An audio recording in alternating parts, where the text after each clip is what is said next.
The Titan's Reach sat motionless on a sea that stretched unbroken to every horizon. He had lowered the submersible 143 times. His attention carried the weight of all those descents. Beneath the ship, beneath 5 kilometers of water, the target waited in absolute darkness and crushing pressure. The wreck had rested since 1944, sent down with all hands and a cargo that remained classified for decades. The submersible's descent began at precisely 0800 hours.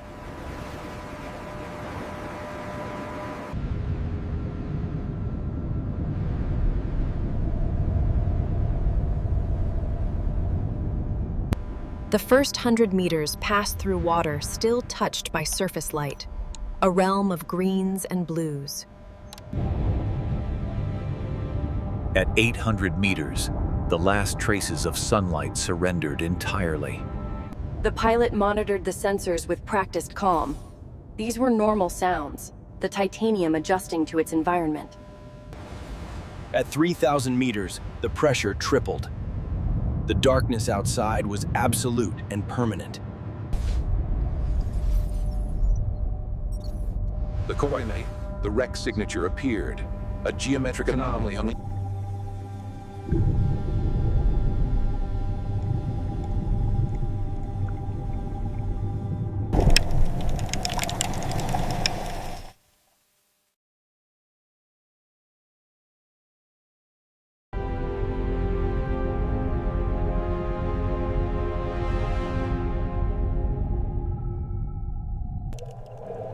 The Pacific Star emerged from the darkness like a ghost ship, materialized from myth. She circled the wreck in a slow reconnaissance pattern. The torpedo damage was clearly visible, a ragged tear in the hull plating.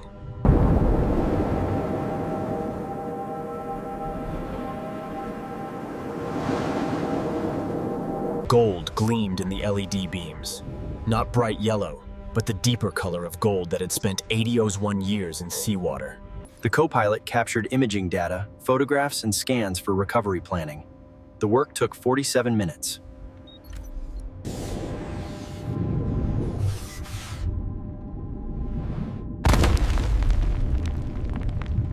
The ascent began at 1400 hours. The journey reversed the descent through zones of increasing pressure release. Sunlight penetrated the viewport at 200 meters, a dim glow at first, then growing stronger. At 50 meters, individual features of the ship above became visible.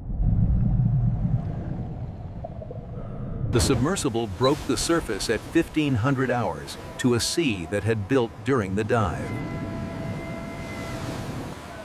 She emerged into afternoon light that seemed impossibly bright after 6 hours in the abyss. The team gathered. The dive footage played while the salvage director sketched recovery plans. The operation would require 68 individual dives.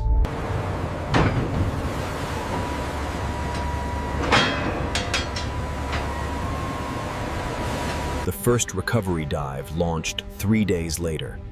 The submersible descended with a new mission.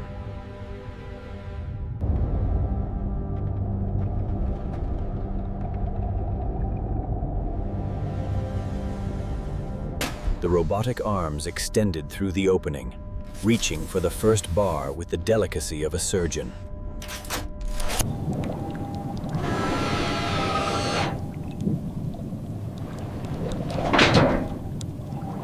Seven more bars followed in the next hour, each extracted and secured with the same careful precision. At capacity, the submersible backed away, putting distance between itself and the corroded hull. The deck crew moved in, beginning the extraction process. The bars emerged one by one. Each bar bore the mark of 86 years on the abyssal plain.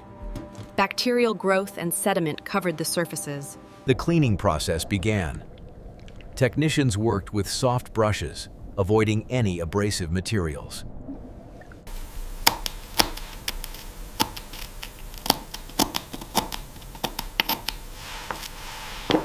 It moved to the freshwater rinse, a series of baths that removed the salt and stopped corrosive processes.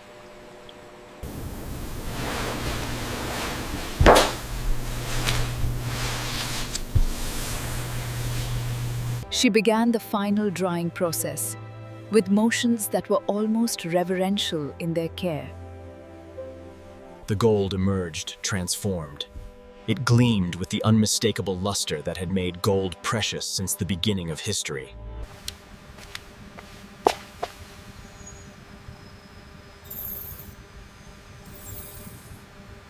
The rest of the recovery crew filtered in, drawn by the unspoken understanding that something worth witnessing had occurred. 30 people stood in silence around a single gold bar resting on white cloth. The gold seemed to absorb this illumination and reflect it back, intensified. Outside, the ocean continued its eternal motion. Somewhere far below, the wreck waited, lighter by 8 bars.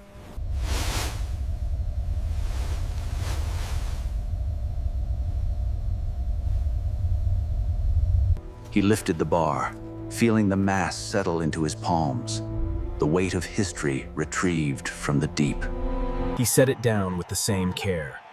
The atmosphere shifted subtly towards satisfaction, pride, and a deeper knowledge. They were part of a tradition stretching back centuries.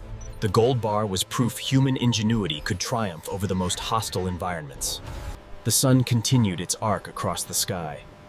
The submersible sat in her cradle, being prepared for the next day's dive.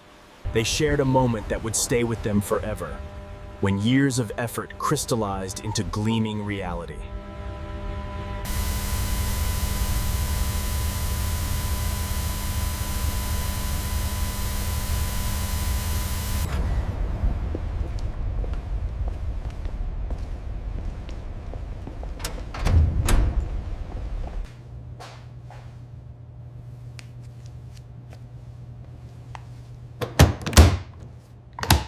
The knowledge of success settled over the crew. The work was far from over, but the path was now clear.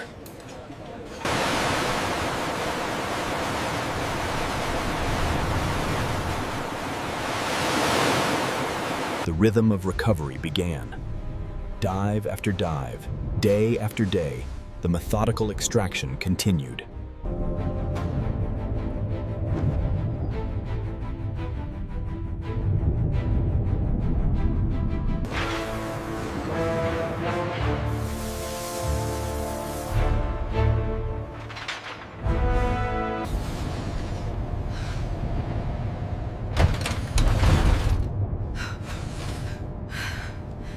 The work was not constant.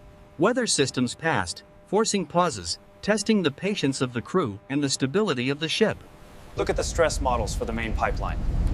We're exceeding tolerance. We need to initiate the shutdown sequence by 0400. 68 dives. That was the plan. Each one a repetition of risk and precision.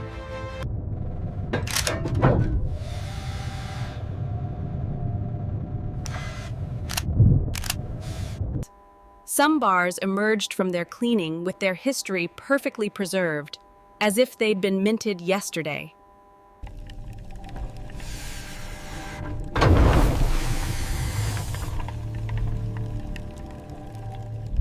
Every operation carried the risk of triggering a collapse. The wreck's structural equilibrium was delicate.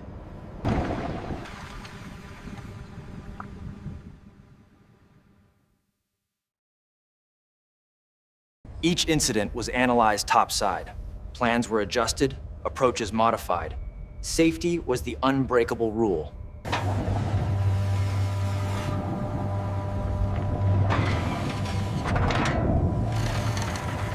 Slowly, the secure storage room began to fill. The mountain of gold grew, bar by painstaking bar.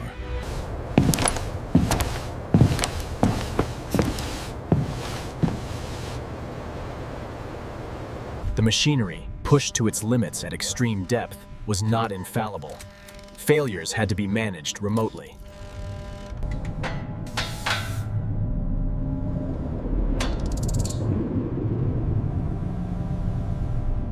The deck became a machine shop, a hospital for the specialized tools that made the recovery possible.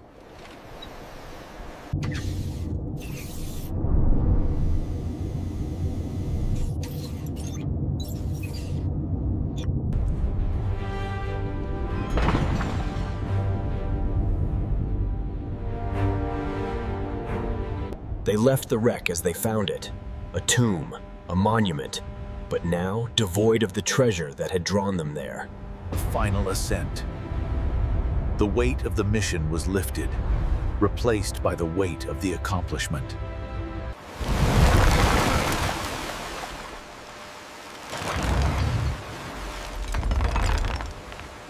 The entire crew gathered, a shared understanding passing between them.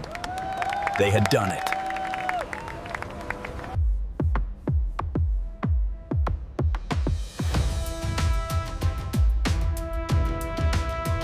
6,314 bars.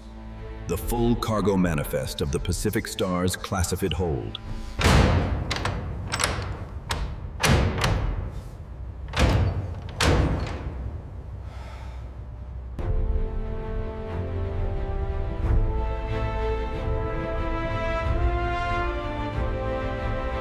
The sudden stillness after the intense focus was disorienting. The mission had defined them, and now it was over.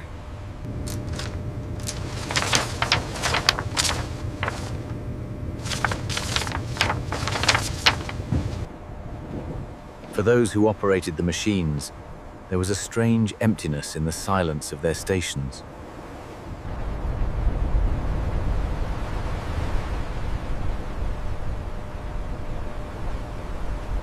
Stories were told and retold.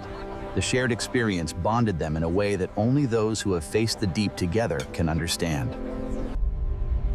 The long transit home was a time of decompression, both literal and psychological.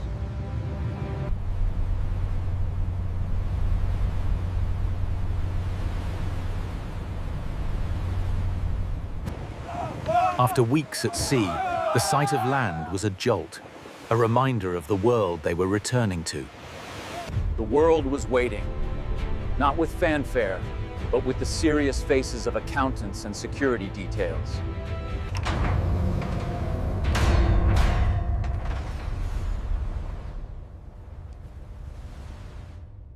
The transfer was swift and efficient. The gold ceased to be their treasure and became an asset, a shipment.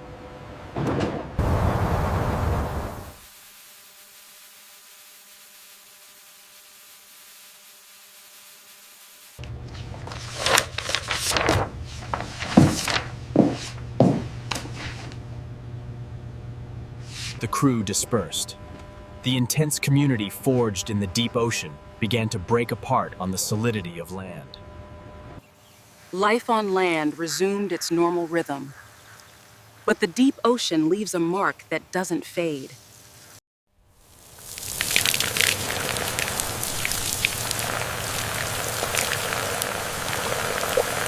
Her memento was not gold. It was a fragment of the wreck itself, a piece of the Pacific Star's story. And then I hit the lever, the whole thing swings over, and we drop it right into place. Boom! Oh my goodness, you are ridiculous. The experience became a story, a lesson, a piece of history to be passed on.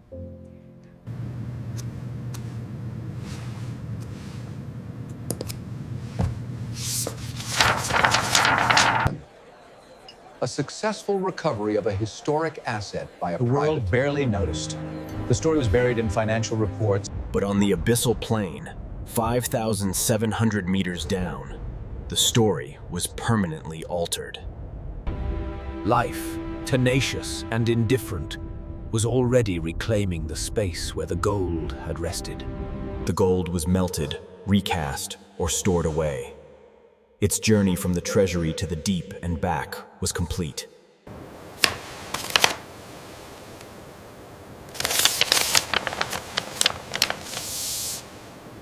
They found each other again.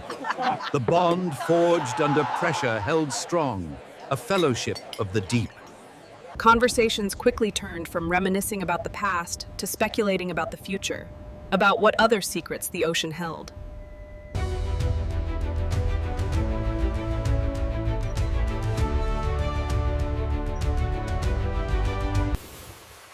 The true treasure was never the gold. It was the proving ground of the deep and the unbreakable will. New ships, new technology, new coordinates. The cycle of search and recovery began anew. The lessons learned on the Pacific Star recovery were now standard procedure. The pilot had become a leader. The knowledge was passed on, the intuition for tension, the patience for precision. Experience became legacy.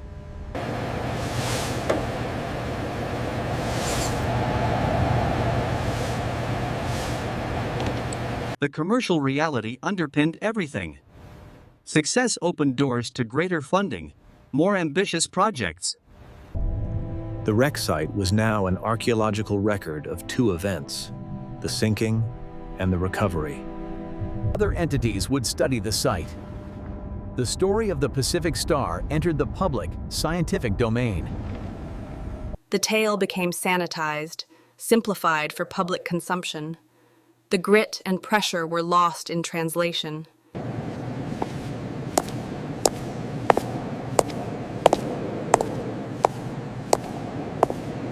The next challenge was always more remote, more hostile. The ocean's tests grew harder. The crew's calm was born of proven capability. They trusted their ship, their training, and each other. The stories served as both comfort and instruction. They were the oral history of the profession.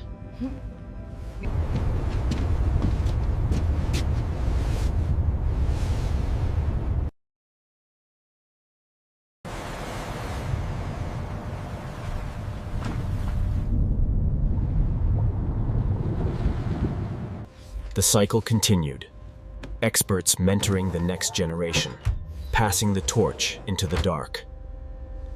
Each new dive was a first chapter.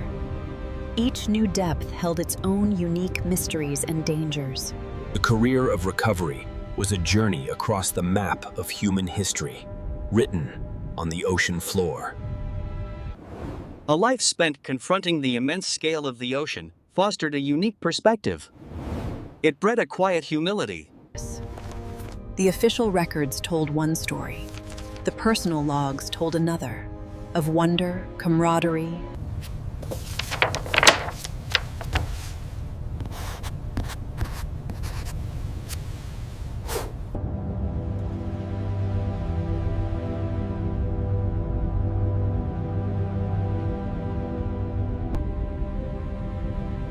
Time, the only true victor, continues its work. But for those who dare to descend, the ocean yields more than treasure. It offers proof of human resilience. It is a vast, silent weight, and within it, fortunes wait, both tangible and intangible. The legacy was not just in recovered gold, but in the skills and instincts passed from one generation of explorers to the next.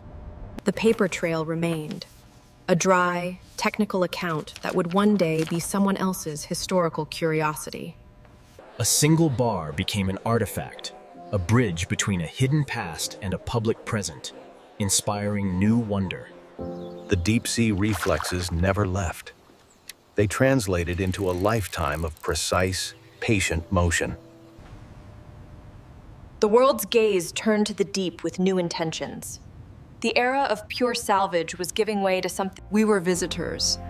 We took something that didn't belong there. The question now is what we leave behind. Ships, like crews, have their lifespan. They serve, they accomplish, and then they are dismantled, their materials reborn.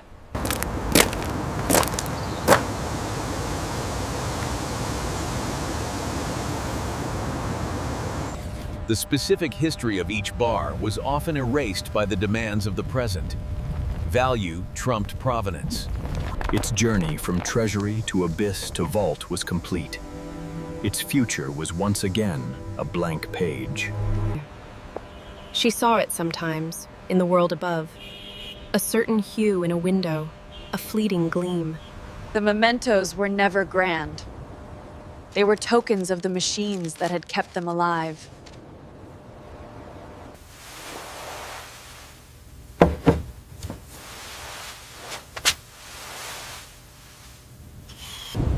He would always think of the crews still out there, riding the anger of the sea he once called workplace and home. The hunt never truly ended. Data now flowed from robots, but the human eye and intuition were still needed to interpret the ghosts on the screen. A new shape in the darkness. A new mystery.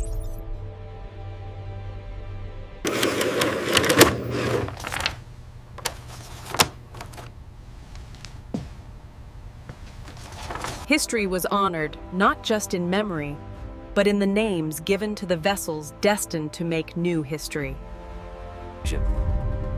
The methods evolved. The risks were mitigated. But the essential equation remained. She had descended in a sphere of titanium and acrylic. The next generation would go deeper in carbon fiber and ceramic. The lessons written in fear and near disaster became the safeguards for those who would follow. The pressure gauge is fluctuating. Adjust the regulator to compensate for the anomaly. Confirmed. Reading stabilizing now.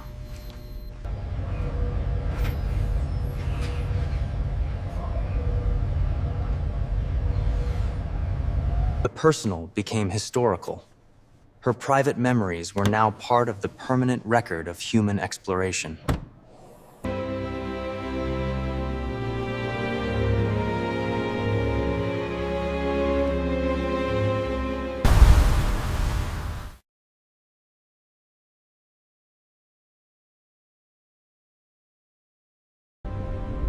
But we are drawn to the depths, to the weight, the silence, and the fortune, and the fortune.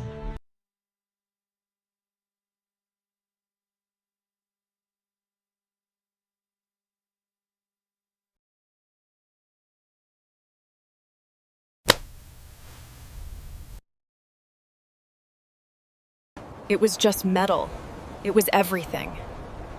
It was the end of one story and the reason for countless more. The search continued, not for fortune, but for understanding.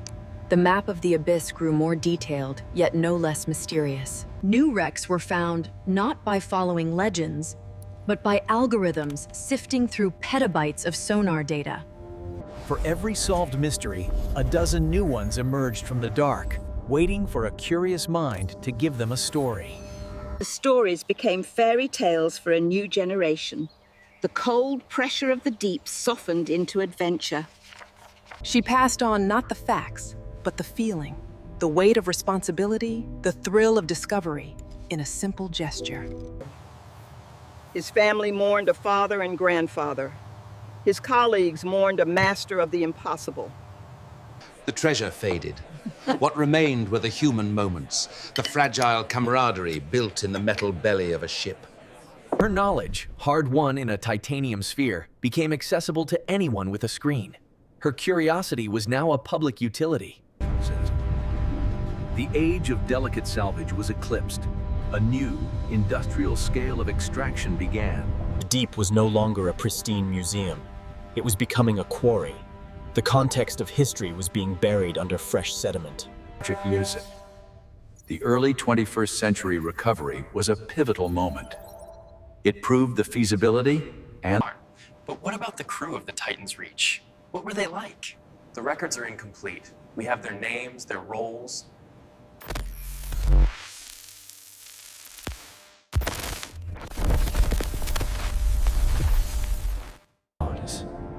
And below it all, in the deepest trenches, life carried on, oblivious to the fortunes lost, the souvenirs of a life of depth. Not gold, but memory made solid. The true weight of fortune is carried in the mind and the heart.